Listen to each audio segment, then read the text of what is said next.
दोस्तों स्वागत है आप सभी का हमारे इस YouTube चैनल पर। दोस्तों आज का लेक्चर से हम स्टार्ट करने जा रहे हैं आरसीसी, यानी सब्जेक्ट हमने आपको बताया था आरसीसी, जो पॉलिटेक्निक फोर्थ सेमेस्टर में सिविल इंजीनियरिंग से कर रहे हैं बच्चे, उनके लिए सब्जेक्ट आता है हमारा आरसीसी। तो आरसीसी का लेक्चर आज से हम स्टार्ट करने जा रहे हैं। काफ़ी बच्चे कमेंट कर रहे थे कि सर आप लेक्चर्स कब लेना स्टार्ट कर देंगे, तो आज से हमारा डेली एक लेक्चर होने वाला है आरसीसी का।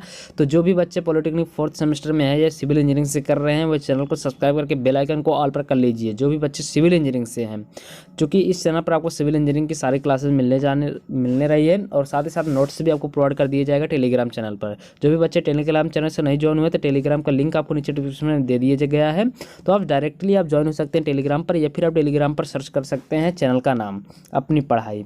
ठीक है, तो यहाँ से हम स्टार्ट करने जा रहे हैं लेक्चर नंबर फर्स्ट में हम देखने वाले हैं चैप्टर नंबर फर्स्ट। इससे पहले हमने आपको लेक्चर में बता दिया था कि आरसीसी में कौन कौन से टॉपिक को पढ़ना है, या फिर कौन कौन से सब्जेक्ट, कौन कौन से चैप्टर्स को पढ़ना है। जिसमें फर्स्ट चैप्टर हमारा आता है इंट्रोडक्शन के बारे में आज इस वीडियो में हम देखने वाले पूरे डिटेल्स में। ठीक है, चलिए हम वीडियो को स्टार्ट करते हैं। और जो भी बच्चे अभी तक चैनल को नहीं सब्सक्राइब किए, चैनल को सब्सक्राइब करके बेल आइकन को ऑल पर सेलेक्ट कर लीजिए। देखिए, सबसे पहले हम बात करेंगे इंट्रोडक्शन के बारे में, यानी इंट्रोडक्शन आरसीसी क्या चीज़ होता है। उससे पहले हम चलेंगे आपको थर्ड सेमेस्टर में लेकर। थर्ड सेमेस्टर हमने एक सब्जेक्ट पढ़ा था सीमेंट कंक्रीट, यानी हमने पढ़ा था कंक्रीट टेक्नोलॉजी, एक सब्जेक्ट पढ़ा था। उसमें हमने एक कंक्रीट पढ़ा था जिसे हम बोलते हैं प्लेन कंक्रीट। प्लेन कंक्रीट क्या चीज़ होता है पहले इसको देख लेते हैं, क्योंकि ये हमारा बेसिक है, बेसिक से हम स्टार्ट करने जा रहे हैं। तो प्लेन कंक्रीट हमारा होता है क्या? Plane concrete is a mixture of cement, Sands, gravel and water in A defined proportion. यानी जो प्लेन कंक्रीट या फिर सादा कंक्रीट होता है वो एक मिक्सचर होता है, एक मिश्रण होता है। किसका? एक सीमेंट का होता है, सैंड्स यानी बालू, यानी ग्रेवल यानी बजरी जिसे हम गिट्टी बोलते हैं, गिट्टी तथा पानी का एक निश्चित अनुपात का मिश्रण होता है, जिससे हम बोलते हैं प्लेन कंक्रीट सीमेंट बोलते हैं, या फिर प्लेन सीमेंट कंक्रीट को कहते हैं। किसे कहते हैं? ये ऐसा मिक्सचर जिससे हम सीमेंट को मिलाकर बनाते हैं, या और सैंड्स साथ ही साथ बजरी तथा वाटर को मिलाकर जब हम मिक्स करते हैं एक निश्चित रेशियो में, यानी डिफाइन प्रोपोर्शन में, तो उसको हम बोलते हैं प्लेन कंक्रीट सीमेंट बोलते हैं। हमने पढ़ाया था आपको, सिटी में भी आपको बताया था कि जो कंक्रीट होता है यानी सीमेंट कंक्रीट होता है वो किससे मिलकर बना होता है। एक तो हमारे मिक्सअप होता है सीमेंट का, एंड एग्रीगेट्स, यानी एग्रीगेट्स क्या चीज़ होते हैं? हमारे सैंड्स हो गए यानी ग्रेवल हो गए। एक होता है फाइन एग्रीगेट्स, एक होता है हमारा कोर्स एग्रीगेट। फाइन एग्रीगेट्स हमारा हो गया सैंड्स हो गया, एंड कोर्स एग्रीगेट जो हमारा होता है वो ग्रेवल यानी बजरी हो गया। सैंड्स बालू हमारे महीन मिला हुआ होते हैं, एंड जो गिरेबल होते हैं हमारे मोटे मिलावा होते हैं। एंड वाटर जो होता है, वाटर तो हमारा हाइड्रेशन के लिए प्रयोग किया जाता है, तो वाटर भी हमारा इंक्लूड किया जाता है। यानी इन तीनों के मिक्सअप से हमें एक प्लेन कंक्रीट मिलता है। लेकिन हम यहाँ पर हमें टॉपिक अब पढ़ना है क्या? आरसीसी। आरसीसी क्या चीज़ होती है? यानी आरसीसी अगर फुल फॉर्म बात करें तो रेनफोर्स कंक्रीट सीमेंट इसको बोलते हैं। ठीक है, और यहाँ पर एक खास बात थी हमारे क्या, प्लेन कंक्रीट सीमेंट तो ऑलरेडी हमारे पास था, लेकिन फिर ज़रूरत हमें आरसीसी की क्यों पड़ी, तो इसको समझ लेते हैं। सबसे पहले बात करेंगे क्या प्लेन कंक्रीट सीमेंट की। जो हमारे एक विशेषता होती है वो होती है क्या, जो काफ़ी अच्छी तरीके पाई जाती है इसमें एक प्रॉपर्टी जिसे हम बोलते हैं कंप्रेसिव स्ट्रेंथ। यानी प्लेन कंक्रीट में हमारी एक कंप्रेसिव स्ट्रेंथ जो वेरी हाई होती है, but tensile strength is the very low होती है। यानी कि जो प्लेन कंक्रीट होता है उसमें जो कंप्रेशन संपीड़न सामर्थ्य होती है काफ़ी अधिक रहती है। हम जो भी स्ट्रक्चर को तैयार करते हैं उसमें एक ही प्रकार की स्ट्रेंथ की जरूरत नहीं होती है। यानी कंप्रेसिव स्ट्रेंथ से केवल हमारा स्ट्रक्चर नहीं तैयार हो जाता, उसमें कई प्रकार के कई प्रकार के सामर्थ्य की आवश्यकता होती है। तो इसी आपूर्ति को पूर्त करने के लिए कंप्रेसिव स्ट्रेंथ रहता है, लेकिन टेंसाइल स्ट्रेंथ नहीं रहता है। तो टेंसाइल स्ट्रेंथ को पूरा करने के लिए हमें एक रेनफोर्समेंट यानी रेनफोर्सिंग मटेरियल प्रोवाइड करते हैं। जब हम रेनफोर्सिंग मटेरियल प्रोवाइड कर देते हैं तो ये हमारा प्लेन सीमेंट कंक्रीट से हमारा हो जाता है रेनफोर्स सीमेंट कंक्रीट में परिवर्तित हो जाता है। ठीक है, क्या होता है आरसीसी को कॉन्सेप्ट हम समझेंगे क्या कॉन्सेप्ट। जब हम कंप्रेसिव स्ट्रेंथ हमारा प्लेन कंक्रीट का अधिक होता है, लेकिन जो टेंसाइल स्ट्रेंथ होती है वो काफ़ी लो होता है। इसी टेंसाइल स्ट्रेंथ को पूरा करने के लिए हम उसमें एक रेनफोर्सिंग बार प्रोवाइड कर देते हैं, जिससे हम बोलते हैं रेनफोर्सिंग मटेरियल। और रेनफोर्सिंग मटेरियल जब हम प्लेन कंक्रीट सीमेंट में डाल देते हैं तो हमारा बन जाता है, हमारा रेनफोर्स कंक्रीट सीमेंट बन जाता है, या फिर रेनफोर्स सीमेंट कंक्रीट का रूप हो जाता है। ठीक है, कॉन्सेप्ट का हमने समझ लिया। अब चलिए इसका डिफिनेशन देख लेते हैं आरसीसी का। आरसीसी क्या चीज़ होती है? RCC plane cement concrete is a mixture of cement Sands gravel. यानी अभी ये हमारा सब क्या था, ये हमारे अभी थे प्लेन कंक्रीट के थे, लेकिन जैसे हम इसमें रेनफोर्स्ड मटेरियल प्रोवाइड कर दिए तो हमारा क्या बन गया, आरसीसी बन गया। आर का मतलब ही होता है क्या, हमारा रेनफोर्स मटेरियल, ठीक है। And water in A defined proportion, यानी जब हम किसी भी मिक्सचर को सीमेंट, सैंड्स एंड ग्रेवल तथा रेनफोर्स्ड मटेरियल्स एंड वाटर के को इंक्लूड करके हम जब मिक्सअप तैयार कर सकते हैं एक निश्चित रेशियो में, तो उसे हम बोलते हैं आरसीसी या फिर रेनफोर्स्ड सीमेंट कंक्रीट उसे कहते हैं, ठीक है। और इसका प्रयोग क्यों किया जाता है, इसका प्रयोग किया जाता है कि improve the tensile strength of concrete, यानी जो प्लेन कंक्रीट था उसको इम्प्रूव करने के लिए, उसमें टेंसाइल स्ट्रेंथ काफ़ी लो था, उसको इम्प्रूव करने के लिए हम आरसीसी का प्रयोग करते हैं। Reinforcement is needed which can take up tensile stress develop in structures, कोई भी स्ट्रक्चर्स में हम रेनफोर्स्ड इसलिए प्रोवाइड करते हैं, उस प्रोवाइड में जो उसमें टेंसाइल स्ट्रेस उत्पन्न होता है उसको डेवलपमेंट कर सके, उसको सहन कर सके, इसलिए हम रेनफोर्स्ड मटेरियल प्रोवाइड करते हैं, ठीक है। दो टॉपिक हमारे क्लियर हो गए, एक तो हमारा क्या सीसी कंप्लीट हो गया यानी सीमेंट कंक्रीट हो गया, एंड सेकंड टॉपिक हमारा हो गया आरसीसी। अब बात करने वाले हैं हम पर थर्ड टॉपिक हमारा होने वाला क्या, मटेरियल्स यूज्ड इन आरसीसी, यानी आरसीसी में हम कौन कौन से मटेरियल को यूज करते हैं, या फिर बात करें कि हम सीमेंट कंक्रीट में कौन से मटेरियल्स को प्रोवाइड करके हम उसे आरसीसी का रूप देते हैं। चलिए इसको देख लेते हैं। सबसे पहले हम देखेंगे इसमें आरसीसी का मतलब क्या होता है। आरसीसी का मतलब क्या होता है, तो आर का मतलब जो होता है वो क्या है हमारा, कि रेनफोर्सिंग मटेरियल यानी प्रबलित करने वाले पदार्थ, जो भी पदार्थ हमारे मटेरियल्स यानी कंक्रीट को प्रबलित करते हैं उसे हम रेनफोर्सिंग मटेरियल कहते हैं। जैसे हुआ हमारा बार हो गया यानी सरिया, जब भी किसी भी स्लैब की आप ढलाई देखते होंगे, जब भी किसी भी छत की ढलाई की जाती है तो कंक्रीटिंग से पहले उसमें उसके ऊपर सरिये बिछाया जाता है, सरिये का जाल बिछाया जाता है, ठीक है। वो किसका बना होता है, स्टील का बना होता है। अभी तक हमने पढ़ रहा था कि लोहे का बना होता है, लेकिन वो स्टील होता है। अब आप बात करेंगे कि वो तो लोहे की तरह व्यवहार करता है, यानी चपकता है, चुंबक को वो अपनी ओर आकर्षित करता है। लेकिन आपको बता दें कि जो स्टील हमारा स्लैब में यूज किया जाता है उसमें लोहे की मात्रा अधिक रहती है, लोहे की मात्रा अधिक होने के कारण उसमें चुंबक चिपकता है, ठीक है।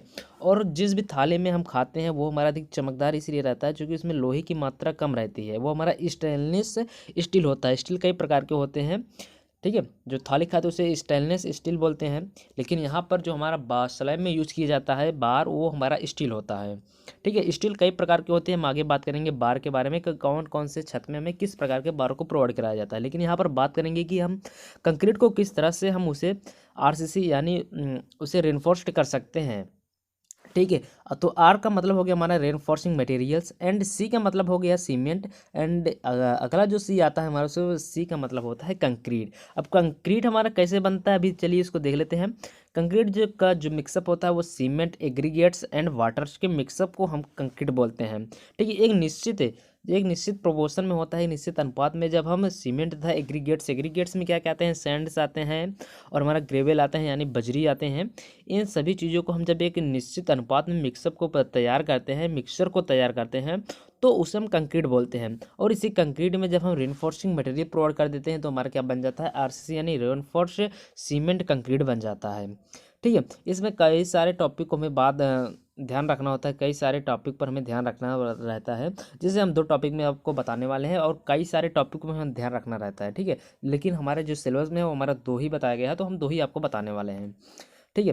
पहला नोट पॉइंट हमारा हो जाएगा, नोट पॉइंट के रूप में लिखेंगे क्या, कि the pH value of water for RCC shall not be less than 6, यानी जो हमारा वाटर जो हम आरसीसी में प्रोवाइड करेंगे वाटर, उसका जो पीएच वैल्यू होना चाहिए वो नॉट बी लेस देन 6, यानी 6 से अगर कम रहेगा तो अम्लीय रहेगा वाटर। तो अम्लीय वाटर को प्रयोग नहीं करने वाले हैं, यानी जिसका पीएच वैल्यू, जिस भी वाटर का पीएच वैल्यू 6 रहेगा उसको हम प्रोवाइड नहीं करेंगे अपने आरसीसी स्लैब में, ठीक है।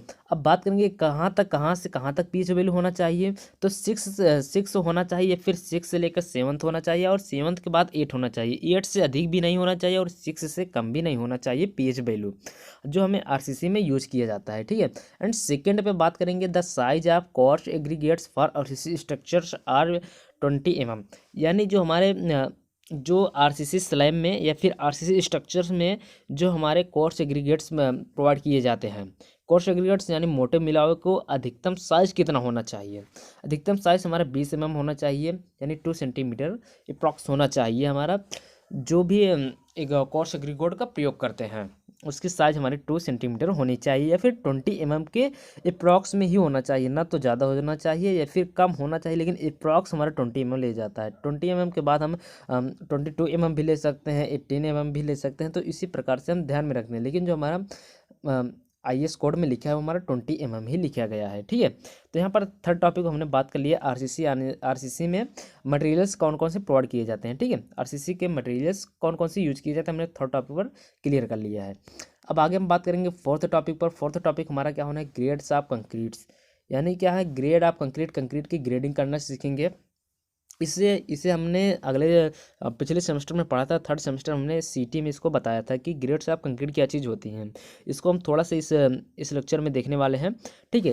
पहला जो आता है ग्रेडिंग के हिसाब से हम बांटते हैं कंक्रीट को 3 प्रकार से बांटा गया है। पहला तो हमारा है ऑर्डिनरी कंक्रीट। ऑर्डिनरी कंक्रीट को हम कैसे प्रोसेस करते हैं, या फिर बात करें इसकी जो चैरेटर स्ट्रिक स्ट्रेंथ जो होती है हमारे क्या होती है, M10 से लेकर M20 तक होती है। M10 M15 एंड M20 होती है, ठीक है। एंड सेकंड जो आता है हमारा सेकंड कंक्रीट हमारा होता है स्टैंडर्ड कंक्रीट की जो चैरेटर स्ट्रिक स्ट्रेंथ होती है वो हमारी कितनी होती है, M25 से लेकर M55 तक होती है, ठीक है। एंड थर्ड हमारा क्या आता है हाई स्ट्रेंथ कंक्रीट की जो होती है चैरेटर स्ट्रिक स्ट्रेंथ जो हमारी होती है वो क्या होती है, M55 से लेकर M80 तक होती है, ठीक है। तो इसका मतलब क्या हुआ, अभी हम बात करेंगे M क्या चीज़ होती है, एंड था जो हमारा ये अंक जो लिखा है, जो हमारा 55 लिखा है, ये सारी इन चीज़ों का मतलब क्या है अभी हमने आपको बताया। क्या देखिए यहाँ पर हमने पढ़ा कि M10 M15 या फिर M20 ये सारी चीज़ें क्या चीज़ होती है। चलिए इसको देख लेते हैं। सबसे पहले मान लेते हैं M20 हमने देखा। M20 में हमारा M क्या है, ये हमारा मिक्सर है, यानी वो हमारा मिक्सर किसका है, चैरेटर स्ट्रिक स्ट्रेंथ। जो हमारा ये 20 है वो हमारा क्या दिखाता है, चैरेटर स्ट्रिक स्ट्रेंथ को दिखाता है, यानी जो कंक्रीट की अभिलाक्षणिक स्ट्रेंथ होती है उसको दिखाता है हमारा ये जो अंक हम प्रोवाइड किए हैं, ठीक है। चलिए अब बात कर लेंगे कि चैरेटर स्ट्रिक स्ट्रेंथ क्या चीज़ होती है। इसको हमने पिछले सेमेस्टर में देखा था, लेकिन फिर भी यहाँ पर थोड़ा बहुत देख लेते हैं, ठीक है। चैरेटर स्ट्रेंथ में हम क्या देखते हैं, जैसे मान लेते हैं कोई भी हम ब्लॉक बनाते हैं, एक हमारा ये हो गया क्यूब यानी घनाभ बनाते हैं। तो इस घनाभ की जो होती है सभी कोरे हमारे 15 सेंटीमीटर रखी जाती है। कितना, 15 सेंटीमीटर का एक घनाभ जब बनाएंगे, यहाँ पर भी 15 हो जाएगा, यहाँ पर भी 15 होगा, यानी जो इसके सारे जो कोण होंगे वो 15 सेंटीमीटर के रहते हैं। तो 15 सेंटीमीटर कोण को जब हम 28 दिन पर इसका हम कंक्रीट का बना लेंगे, तो 28 दिन बाद जब हम इसका चैरेटर स्ट्रिक स्ट्रेंथ को हम कंप्रेसिव स्ट्रेंथ को जब हम चेक करेंगे, कंप्रेसिव स्ट्रेंथ जब चेक करेंगे तो मान लेंगे यहाँ पर हमें M20 दिया है, तो इसका 20 ही आना चाहिए। अगर हम 100 क्यूब बनाएंगे, 100 क्यूब का अगर हम कंप्रेसिव स्ट्रेंथ चेक करेंगे M20 ग्रेड की, तो वहाँ पर जो 95 क्यूब होंगे, 95 से अधिक जो क्यूब होने चाहिए वो हमारे 20 के अप्रॉक्स आने चाहिए। ज़्यादा ना तो अधिक आना चाहिए या फिर ना तो कम ही आना चाहिए, ठीक है। वो ज़्यादा कम कितना आना चाहिए, 5% से ही कम आना चाहिए।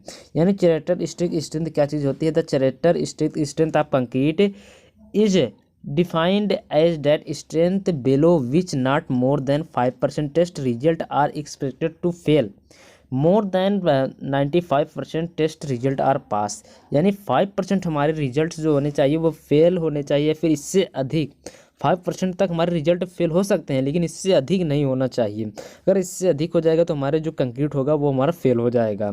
तो वहाँ पर हमें दूसरा कंक्रीट का बनाना पड़ेगा उस ग्रेड का। अगर हम M20 ग्रेड की अगर बात करें तो M20 ग्रेड में जो आने चाहिए हमारे चैरेटर स्ट्रिक स्ट्रेंथ वो हमारे 20 आने चाहिए, और किस में आने चाहिए, न्यूटन प्रति mm स्क्वायर में आने चाहिए। इसका मात्रक आपको ध्यान में देना है, यूनिट्स को न्यूटन प्रति mm स्क्वायर में आने चाहिए, ठीक है।